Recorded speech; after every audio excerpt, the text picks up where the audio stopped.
сұрағыңызға ораза ұстаған адамның жіберетін 17 қателігі. Тамақ туралы көп ойлау. Кей адамдар ораза тұтуды тамақтан шектелу деп қана түсінеді. Әсіресе әйелдер қауымы бар күнін ауыз ашарға немесе сәресіге тамақ дайындаумен өткізіп, құлшылық жасауға уақыты қалмай жатады. Ал имамдар бұл тұрғыда ысырапсыз ас ішіп, жүректі иманмен толтыруға көбірек көңіл бөлуге кеңес береді. Құранда осыған байланысты: жеңдер, ішіндер, бірақ ысырап етпеңдер. Күдіксіз Аллах ысырап етушілерді сүймейді деген.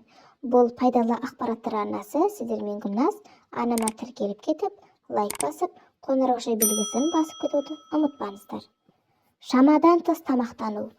Кей уақытта адамдар күндіз ашығып қалмау үшін сәресіде әбден тойғанша тамақтанып алады.